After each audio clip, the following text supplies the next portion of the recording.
Bonjour et bienvenue à La nature de l'enfance. J'espère que vous allez bien. Aujourd'hui, je vais aborder avec vous le besoin de larmes chez l'enfant. Selon Gordon Neufeld, qui est un grand psychologue de renommée internationale et aussi le fondateur de l'Institut Neufeld, il y aurait 3 grands besoins irréductibles chez l'enfant. 3 grands besoins irréductibles, ça veut dire qu'on doit absolument répondre à ces besoins-là avec beaucoup d'attention et de soin. Ces 3 besoins étant évidemment toujours soutenus par la sécurité émotionnelle et l'attachement. J'ai déjà abordé le besoin de jeu avec Jean-Baptiste Audou dans le premier épisode et aussi dans un épisode où on a vraiment décortiqué qu'est-ce que c'est le jeu véritable. Il y a aussi le besoin de repos, le repos physique bien sûr, mais aussi le besoin de repos émotionnel. Je l'ai mentionné dans le podcast avec Annie-Claude Boivin où on a parlé de la relation parent-enfant. Et donc le troisième, le besoin de larmes, c'est celui que je vais aborder aujourd'hui. Le besoin de larmes chez l'enfant, tout d'abord, je vais prendre le temps de dire quelques mots sur les larmes de bébé parce qu'on le sait maintenant scientifiquement, on le dit puis on le répète, on ne doit pas laisser pleurer un bébé. Ce qui veut dire en fait qu'on tente au mieux possible de répondre à son besoin de proximité, à son besoin de réconfort, puis ça de jour comme de nuit parce que les besoins du bébé sont les mêmes le jour et la nuit. En fait, ce que je souhaite dire ou rappeler, c'est qu'un tout petit qui pleure ne devrait jamais être laissé seul avec ses pleurs. C'est pas question ici de faire cesser les pleurs le plus rapidement possible et ils vont servir à évacuer quelque chose, les pleurs, mais bien d'être présent avec eux puis d'être en mode accueil des pleurs. Quand il pleure, le bébé, il vous parle. Il a besoin de sentir que vous êtes à l'écoute, que cet accueil-là, elle va entretenir votre lien d'attachement avec lui. Évidemment, pour tout parent, c'est normal d'avoir besoin de répit, là, de sortir une minute de la chambre pour prendre une grande respiration, pour demander de l'aide, pour aller ventiler un peu. Il n'y a jamais de problème avec ça. Mais laisser pleurer un bébé pour qu'il apprenne à se calmer est complètement irréaliste au point de vue développemental. Pour s'apaiser, les enfants, ils ont besoin de co-régulation. Ce que ça veut dire, c'est qu'ils ont besoin d'un adulte calme sur lequel se poser. Je ne m'attarderai pas sur les larmes de bébé aujourd'hui, mais je trouvais important de faire cette distinction-là quand même. Aujourd'hui, je vais aborder davantage les larmes qu'on appelle les larmes adaptatives. En grandissant, les larmes elles vont changer, évoluer, ou en tout cas, notre façon de les percevoir va changer. Mais elles vont tout autant avoir besoin d'être accueillies et accompagnées. L'enfant, il va exprimer ses émotions par les larmes, par des larmes de colère, des larmes de frustration, des larmes de peur, des larmes de bouleversement. Les larmes sont en fait l'expression du système d'adaptation de l'enfant. Elles sont une manifestation du fait que l'enfant, il tente d'une certaine façon de traverser la crise qu'il est en train de vivre. Puis ça, même si cette crise-là a été déclenchée par la perte d'un caillou. Ces larmes-là, elles apparaissent quand l'enfant il se rend compte que la situation ne changera pas. Je ne pourrai pas manger mon biscuit avant le souper. Papa ne reviendra pas avant ce soir. Je ne peux pas sortir en t-shirt à -30. Et je dois me brosser les dents avant le dodo. Vous voyez le genre de situation. Elles sont donc souvent déclenchées par une limite imposée par le parent, l'éducateur ou l'adulte qui est en charge de l'enfant. Puis ces limites-là, elles sont hyper importantes parce qu'elles contribuent au développement des capacités d'adaptation de nos enfants. Puis disons, être capable de s'adapter, c'est assez important dans la vie parce qu'on sait qu'on va se heurter à plusieurs murs, qu'il va y en avoir des difficultés, puis que notre capacité à faire face à toutes ces épreuves-là est la différence, justement. Il y a une citation que j'aime beaucoup. Sénèque disait « N'attends pas que l'orage passe, apprends à danser sous la pluie. » Et là, juste au cas où certains ne l'avaient pas remarqué, nos enfants en bas âge, ils ne sont pas rationnels. Okay?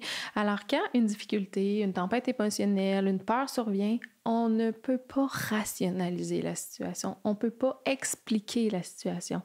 En fait, ça serait tenté d'utiliser une manière d'adulte pour répondre à un problème d'enfant. Leur développement n'est pas le même. Ça ne fonctionnera pas.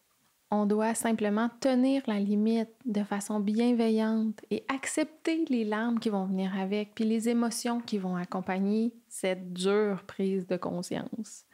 La situation ne changera pas. Et quand on accompagne les enfants là-dedans, on leur apprend à danser sous la pluie au final. Alors, on peut simplifier le processus comme ça. Je vis une difficulté. Je tente de changer la situation. Je m'obstine, je négocie.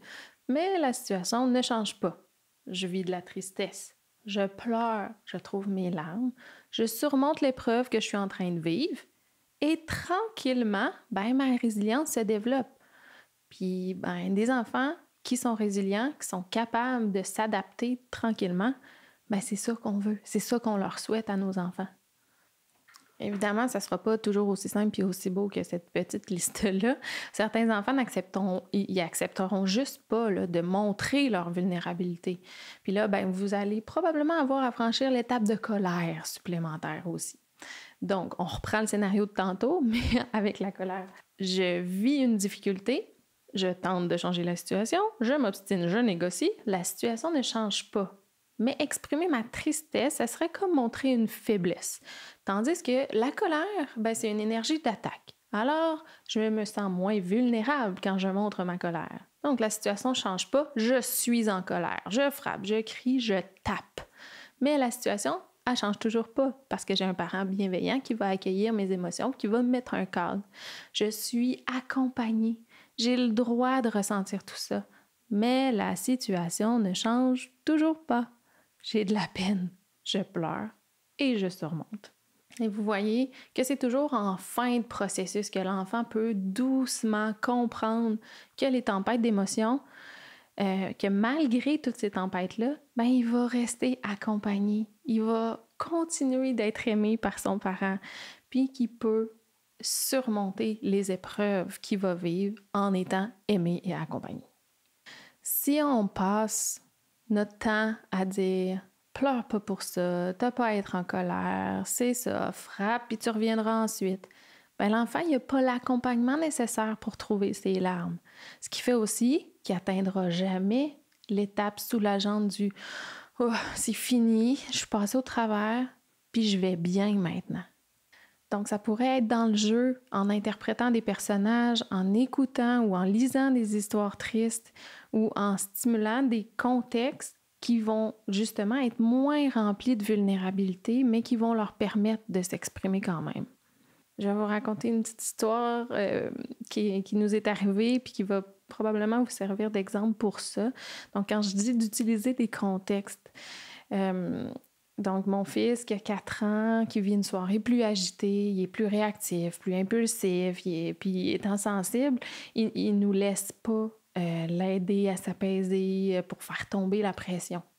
Pendant la routine, il fait des gestes brusques et il accroche sa lampe. Ce qui fait qu'elle va s'éteindre. Elle s'éteint, mais le fil est débranché. Elle n'est pas brisée, mais lui, il pense qu'elle est brisée.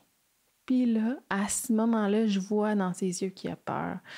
C'est sa veilleuse, celle qui l'accompagne toutes les nuits. Il en a besoin. Il veut pas qu'elle soit brisée.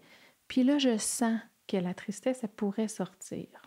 Donc, mais moi, à ce moment-là, je vais l'utiliser l'occasion pour lui permettre de sortir ses larmes, pour justement évacuer la pression. Puis je vais changer mon ton, adapter mes paroles. Là, tu vois, mon loup, c'était beaucoup agité, ta lampe est brisée, tu l'aimais beaucoup, cette lampe-là. Utiliser ça, accueillir les larmes comme ça, Neufil, il appelle ça être un agent de futilité. On va nommer quelque chose qui va permettre de sortir les larmes, mais qui en fait n'est pas d'une très grande importance.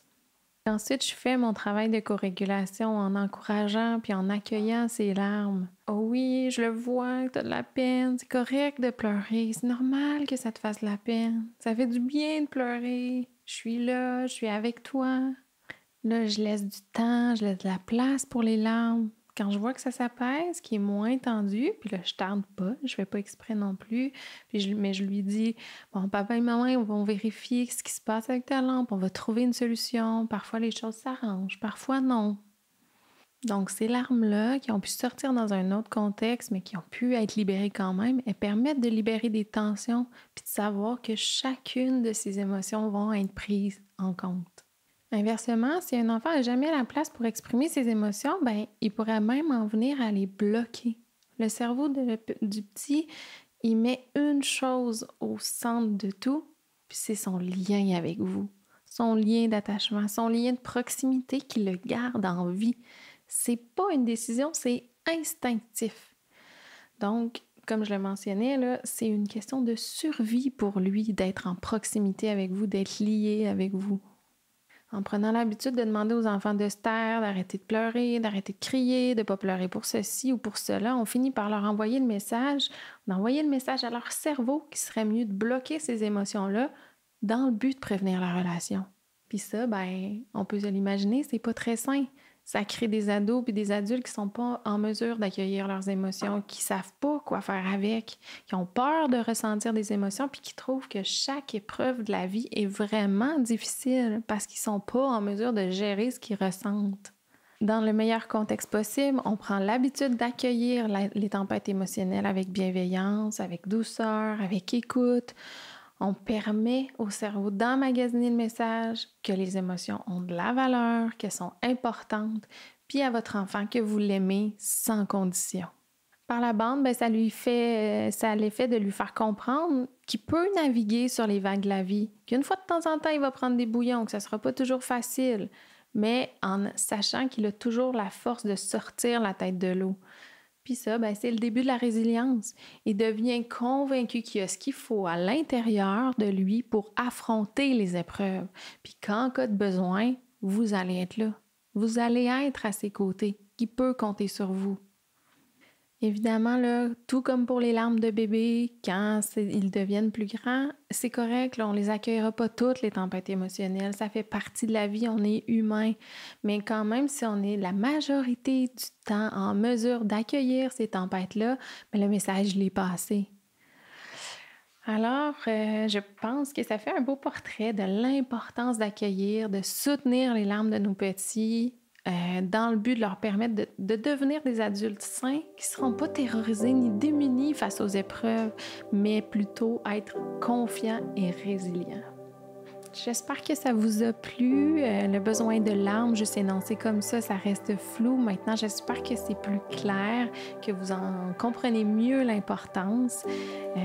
J'aimerais ça. Venez m'en parler, venez me rejaser, venez me dire ce qui vous a surpris, ce qui vous a intéressé, interpellé.